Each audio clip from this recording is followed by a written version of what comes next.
बारिश होगी तो फिर ऐसी होगी कि रुकेगी नहीं। 5 दिन ऐसे मिलना जब मौसम शांत रहे असंभव हो जाएगा। ये आपकी बिजली की ट्रांसमिशन लाइन से ही काम करना बंद कर देंगी, ये आपके एयर कंडीशनर सारे काम करना बंद कर देंगे। एक वायरस ने पूरी दुनिया हिला दी 2 साल तक। तो नॉर्दर्न यूरोप और ठंडा होने वाला है, आप और गर्म होने वाले हो, जियोगे कैसे? प्राचार्य जी, आईपीसीसी की सिंथेसिस रिपोर्ट आई है। वो रिपोर्ट ये कहती है कि 2030 तक जो वैश्विक ग्रीन हाउस गैस है उसको 50% तक कम कर देना है और 2050 तक 100% कम कर देना है। तो भारत को लेकर चिंता जो भारत की ये है कि भारत जो अपना एनडीसी है ये तो 2070 तक किया है कि हमको 100% शून्य करना है और 2050 तक इसको 50% कम करना है। तो अभी एशिया की जो सबसे ह्यूज पॉपुलेशन है वो है भारत की और प्लस चाइना की जो 3 अरब के वो है और 28% ये पूरे ग्लोब पे इनका अधिकार है। तो ये जो आईपीसीसी की जो रिपोर्ट है ये तो सबको जानना चाहिए, जानना तो चाहिए, पर आप समझ रहे हो ना, तो आंकड़े आपस में मेल ही नहीं खा रहे। तो सर मेरी चिंता ये है कि आईपीसीसी कहती है कि 2050 तक आपको शून्य कर देना है। कैसे? हो ही नहीं सकता ना। तो जो गवर्नमेंट ये कह रही है कि 2070 तक ये तो हो नहीं सकता ना। ये 2050 तक भी जो भारत का ग्रीन हाउस गैस है कोयला से 50% ये बिजली बनाएंगे। बिल्कुल। तो आप जो पॉपुलेशन की बात की है तो मेरे लिए मेरे पास एक मॉडल है, मेरा जो इंडिविजुअल मैं सोचता हूँ, हम शादी करेंगे लेकिन हम जिस लड़की के साथ रहेंगे हम लोग एक इन्वायरमेंट को बचाने के लिए काम करें, न कि हम लोग बच्चा पैदा करेंगे। तो उसके लिए तर्क क्या देते हैं लोग कि ऐसा कोई नहीं कर सकता, ऐसा कौन करता है, ऐसा जो करेगा तो उसको बुढ़ापे में सिक्योरिटी कैसे मिलेगी, वो कैसे सर्वाइव कर पाएगा।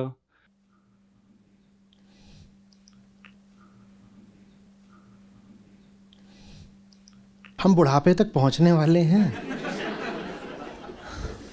हम किस मुगालते में हैं, हमें नहीं कुछ समझ में आ रहा।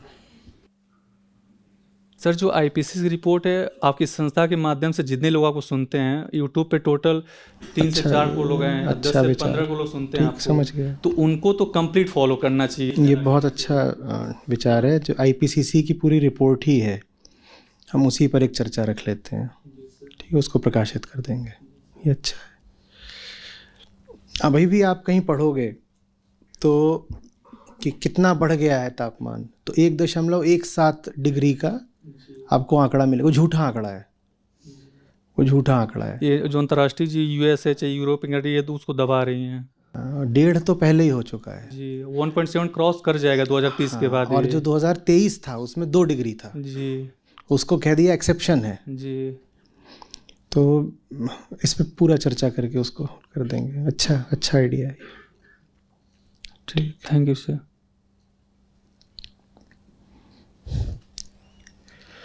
आप थोड़ा सा ना मैं जो बोल रहा हूँ उसको अलग करके एक बार आप खुद ही सोचिए कि वैश्विक तापमान हमारे ही जीवन काल में 50 साल बाद नहीं, उससे बहुत पहले होगा, मैं 10-20 साल का समय देता हूँ, अगर 4-5 डिग्री औसतन अभी जितना है उससे ऊपर है तो उससे क्या क्या होगा आप सोचो।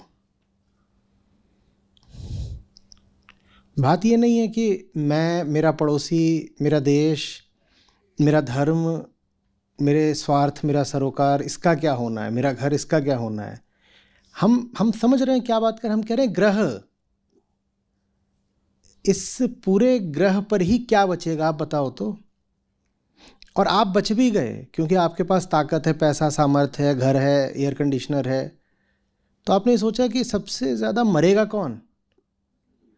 इंसानों में भी वो मरेगा जो सबसे गरीब है, और वो इतनी तादाद में मरेंगे कि लाशें गिनना मुश्किल है। और जो गरीबों में गरीब होते हैं, हमारे पशु पक्षी, उनका क्या बोलें, वो मरेंगे नहीं, वो विलुप्त, हमेशा के लिए एक्सटिंक्ट। ये बात है।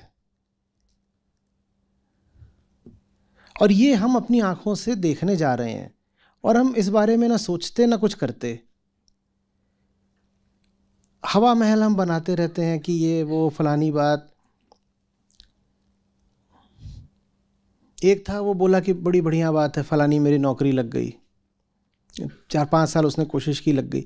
मैंने कहा क्या बात है, क्यों इतने खुश किस बात पर? उसने कई बातें बताई जिसमें एक महत्वपूर्ण चीज़ थी पेंशन। मैंने कहा तू बचेगा तब तक पेंशन लेने के लिए? पेंशन देने वाले बचेंगे, ये व्यवस्था बचेगी? तुम किस गलतफहमी में हो? उसकी जो वो आसन्न है, सामने है, ये हम नहीं समझ पा रहे हैं कि कितना सामने है। हमें अभी भी लग रहा है कि एक आध दो पीढ़ी बाद की बात है।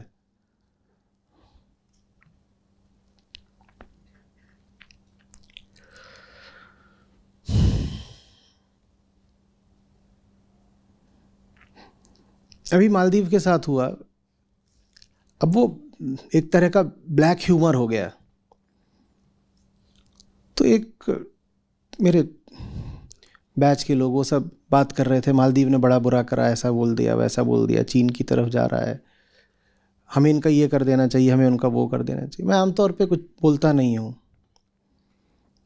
पर इस किस्म की वहाँ नादानी बिखरी हुई थी मालदीव को लेके। मैंने कहा बेटा, ये जो मालदीव है ना, इसका जो सबसे ऊंचा बिंदु है इन सारे ग्रुप ऑफ आइलैंड्स है, वो उसमें जो सबसे ऊंची जगह है वो भी समुद्र तल से इतनी सी ऊंची है बस।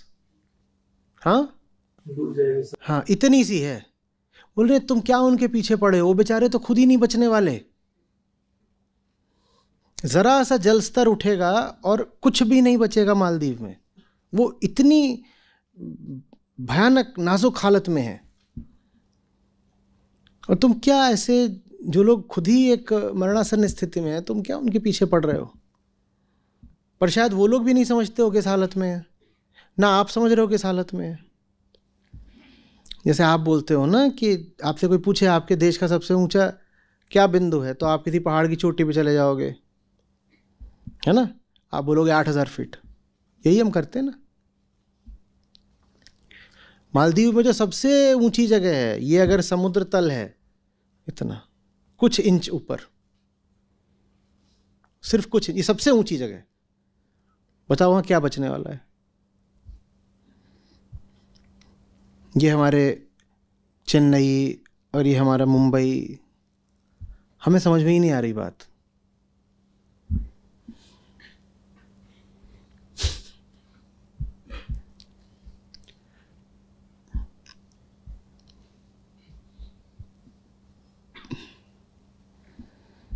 और ये नहीं कि गर्मी हो जानी है, पूरे वायुमंडल में एनर्जी बढ़ जानी है, और वो बढ़ी हुई एनर्जी न जाने कितने तरीकों से हम पे ही बरसने वाली है।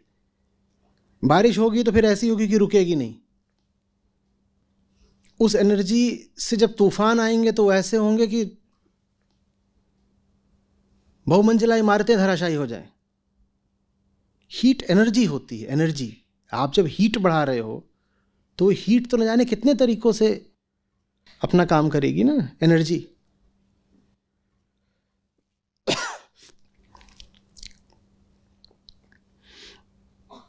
और जिनको नहीं समझ में आती हो गंभीर बातें, उनसे बोलता हूं, क्रिकेट का खेल समाप्त हो जाएगा क्योंकि वो इंडोर नहीं खेला जा सकता। टेनिस आदि बचे रहेंगे, बैडमिंटन बचा रहेगा, टीटी बचा रहेगा, स्विमिंग ये फिर भी बच जाएंगे क्योंकि इंडोर हो सकते हैं। क्रिकेट नहीं हो सकता, खासकर टेस्ट क्रिकेट समाप्त हो जाएगा। 5 दिन ऐसे मिलना जब मौसम शांत रहे असंभव हो जाएगा, मिलेगा ही नहीं। खेल लो टेस्ट क्रिकेट।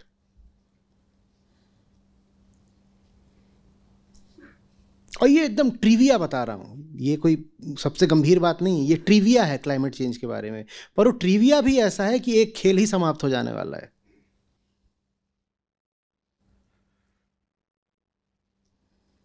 ये आपकी बिजली की ट्रांसमिशन लाइन से ही काम करना बंद कर देंगी, ये आपके एयर कंडीशनर सारे काम करना बंद कर देंगे। आपकी गाड़ियां खड़ी हैं, आप उनमें घुस नहीं सकते। गाड़ी खड़ी है पर आप कहीं जा नहीं सकते, आप घुस ही नहीं सकते उसमें, आप उसके पास ही नहीं पहुंच सकते। वो अभी गाड़ी नहीं है, वो क्या बन गई है, 50-52 डिग्री। और गाड़ी के अंदर फिर अलग होता है ग्रीन हाउस इफेक्ट। अच्छा, मौसम बदलता है तो बीमार पड़ते हो ना आप। जो तापमान बढ़ेगा वो अधिकांशतः दिन का बढ़ेगा, रात का नहीं। तो हर दिन ऐसा होगा जैसे मौसम बदल रहा है। 3 बजे आप ऐसे हो रहे होगे कि एसी भी काम नहीं कर रहा है, और 9 बजते बजते ठंड सी आ गई है, आप रोज बीमार पड़ोगे। कितने ही सारे ऐसे बैक्टीरिया हैं और वायरस हैं जिनको हम जानते ही नहीं, क्योंकि वो डॉर्मेंट पड़े हैं, क्योंकि उनको उतना तापमान नहीं मिल रहा है जिस तापमान पे वो एक्टिव हो सकें। ये तापमान बढ़ते ही वो सक्रिय हो जाएंगे, और हम उनको जानते नहीं। हमने उनके खिलाफ कोई दवाई आज तक बनाई ही नहीं है। हमारे पास उनके विरुद्ध न इम्यूनिटी है, न वैक्सीन, न दवाई। ये सब सक्रिय हो जाने हैं। एक कोविड नहीं, 1000 कोविड बरसने हैं।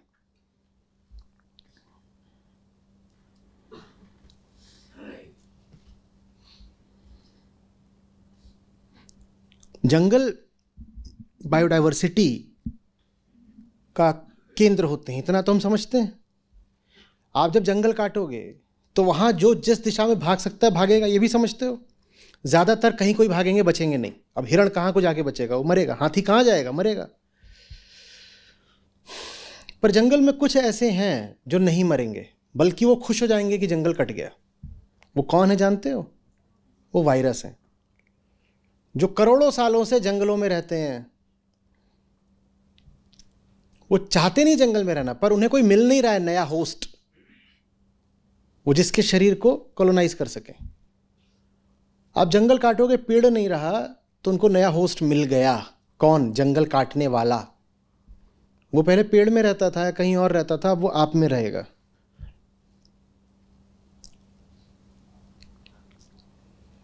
जो नोवेल कोरोना वायरस था वो भी ऐसे ही आया था। वो भी ऐसा नहीं कि पूरे तरीके से चीन ने उसको लैब में ही तैयार करा था, वो पहले से था। कहाँ था? वो जंगल में गुफा में रहता था, कोई उसको छेड़ने वाला नहीं था। वो चमगादड़ में रहता था, कोई उसे छेड़ने वाला नहीं था। हम उस गुफा में घुस गए, हम चमगादड़ को ले आए, हमने उसे इंसानों में डाल दिया।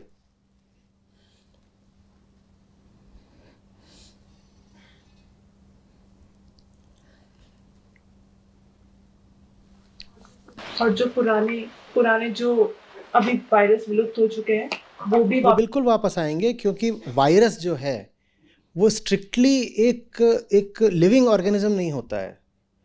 वो 50-50 जैसा होता है, वो केमिकल मान सकते हो उसको आधा। तो वो कोई भी लिविंग चीज़ जो होती है ना, उसकी एक उम्र होती है, उस उम्र के बाद वो मर जाती है।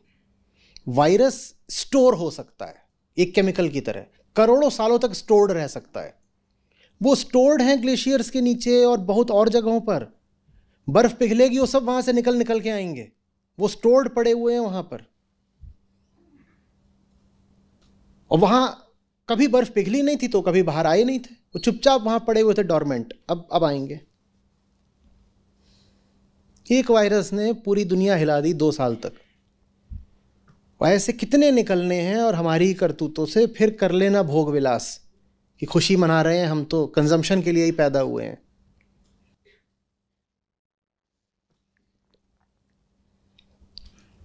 कोविड बीमारी भी जो हुई थी वो कोई चली थोड़ी गई है। हाँ, आपके वायरल लोड अब नहीं है, पर बीमारी है।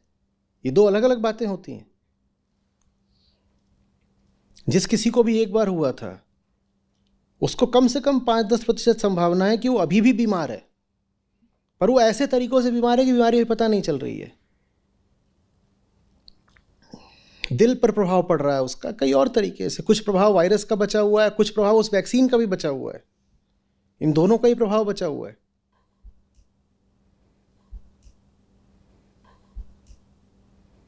हम कितने मूर्ख जैसे लगेंगे ना जब ये सब हो रहा होगा, क्योंकि हमने करा है। हम अपनी करनी भुगत रहे होंगे। जीडीपी करते हो, थोड़ा पढ़ लेना कि अगर सिर्फ जीडीपी की भी बात करो तो जीडीपी पे कितने प्रतिशत का असर पड़ेगा। भारत का जीडीपी 35% गिरेगा सिर्फ क्लाइमेट चेंज से। जो क्लाइमेट चेंज की कॉस्ट है प्रतिवर्ष की, that's equivalent to 35% of India's GDP. बढ़ा लो जीडीपी।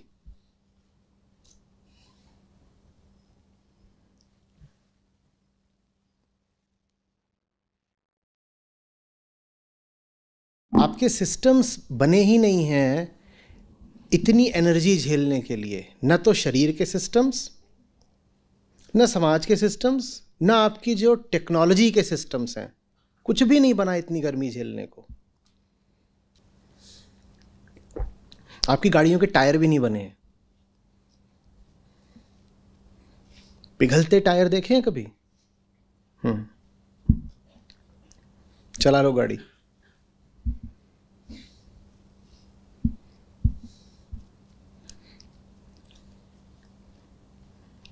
ये जो एक्सप्रेसवे है सीमेंट से बना है, इस पर दुर्घटनाओं का एक बड़ा कारण ये होता है कि टायर फट जाता है। वो टायर क्यों फट जाता है? हीट से। क्योंकि वो टायर बना नहीं है सीमेंट की सरफेस पर ज़्यादा देर के लिए उतनी गति झेलने को। एक्सप्रेसवे पर ज़्यादा देर तक आप एक हाई स्पीड सस्टेन कर पाते हो, टायर फट जाता है। ये काम करती है हीट।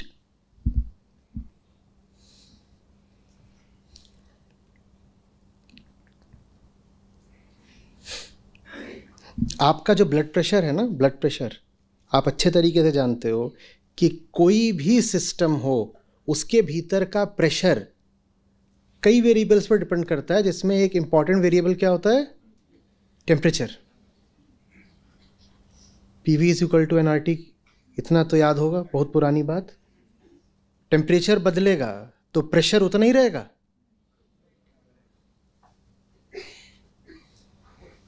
और ये प्रेशर बदलेगा तो इसका क्या होगा?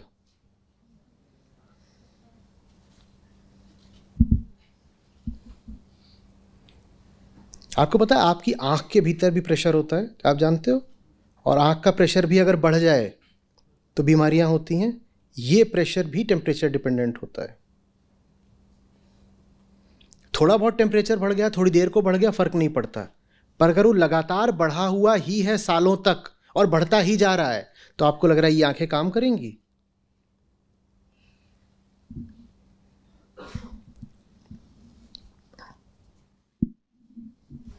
और ठंडे देशों में इस चीज का उतना फर्क नहीं पड़ेगा। जहां 10 डिग्री तापमान होता था वहां 14 डिग्री हो गया, 10 डिग्री 14 डिग्री दोनों झेले जा सकते हैं। भारत का क्या होगा? जहां 48 डिग्री पहले ही रहता था, जब वहां 52 हो जाएगा तो कैसे झेलोगे? और सिर्फ गर्म नहीं होता है। और सुनिए, गल्फ स्ट्रीम का नाम सुना है? गल्फ स्ट्रीम वो ओशन करंट है, हॉट करंट है, वार्म करंट है, जिसकी वजह से ब्रिटेन जी पाता है जाड़ों में। वो ब्रिटेन के कोस्टल इलाकों को गर्म रखती है। और जो पूरा नेवल ट्रैफिक होता है उसको भी वो अलाउ करती है, नहीं तो पोर्ट्स पर ही बर्फ जम जाएगी। जितना ट्रेड होता है, जितनी शिपिंग होती है, वो हो नहीं पाएगी, गल्फ स्ट्रीम से होती है। ग्लोबल वार्मिंग से, अभी मैंने बोल दिया कि ठंडे देशों में 10 से 14 हो जाएगा, उल्टा भी होता है। ये जो नॉर्दर्न यूरोप के देश हैं ये और ठंडे होने वाले हैं। आप गर्म हो के मरोगे, वो ठंडे होके मरेंगे। गल्फ स्ट्रीम मर रही है, गल्फ स्ट्रीम मर रही है। गल्फ स्ट्रीम गर्म पानी लेकर के जाती है अमेरिका की तरफ से across the Atlantic northern Europe की तरफ। वो मर रही है क्लाइमेट चेंज की वजह से। तो नॉर्दर्न यूरोप और ठंडा होने वाला है, आप और गर्म होने वाले हो। जियोगे कैसे?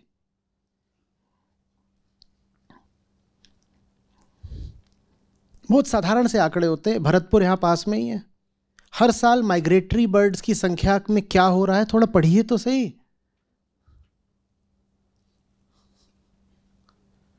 और भरतपुर पास है, यहां अपना NCR में अपना भी तो है सूरजपुर।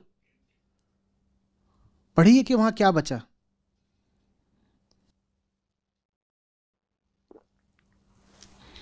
बच्चों को लेकर के तो हम इतने ज्यादा ममतामयी रहते हैं, और अपने बच्चों को ये दुनिया छोड़ के जाओगे?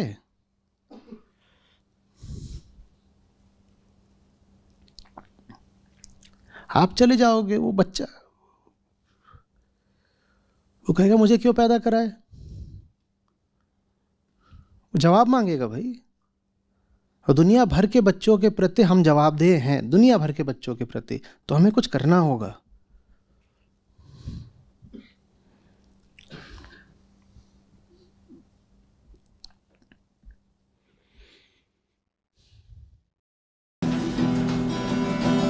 उड़ जाएगा हंस अकेला, उड़ जाएगा हंस अकेला, उड़ जाएगा हंस अकेला, उड़ जाएगा हंस अकेला। यह जग दर्शन का मेला, यह जग दर्शन का मेला, उड़ जाएगा हंस अकेला, उड़ जाएगा हंस अकेला, उड़ जाएगा हंस अकेला, उड़ जाएगा हंस अकेला।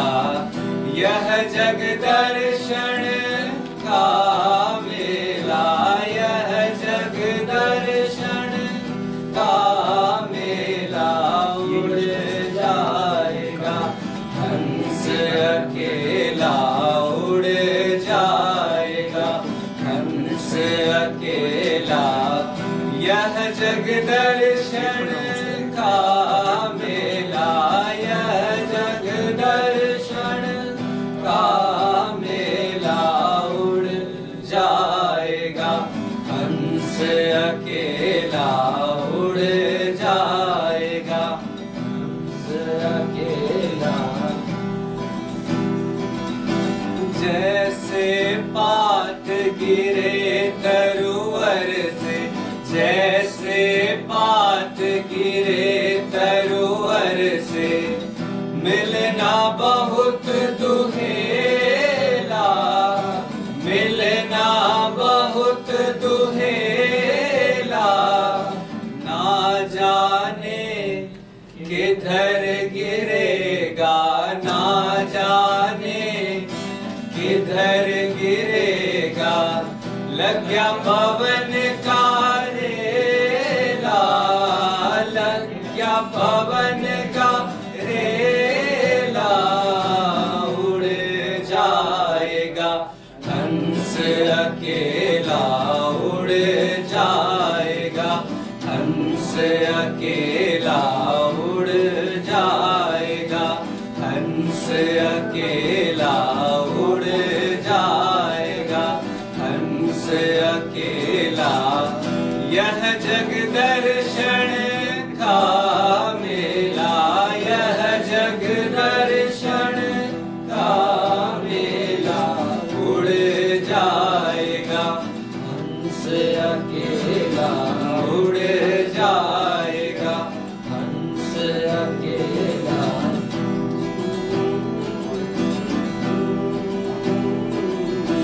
जब होवे उमर पूरी, जब होवे उमर पूरी, जब छूटेगा हुकुम हुजूरी, जब छूटेगा हुकुम हुजूरी। यम के दूत बड़े मजबूत, यम के दूत बड़े मजबूत, यम से बड़ा झमेला, यम से बड़ा झमेला, उड़ जाएगा हंस अकेला, उड़ जाएगा हंस अकेला। यह जग दर्शन का मेला, यह जग दर्शन का मेला, उड़ जाएगा हंस अकेला, उड़ जाएगा हंस अकेला। दास कबीर हर के गुण गावे, दास कबीर हर के गुण गावे,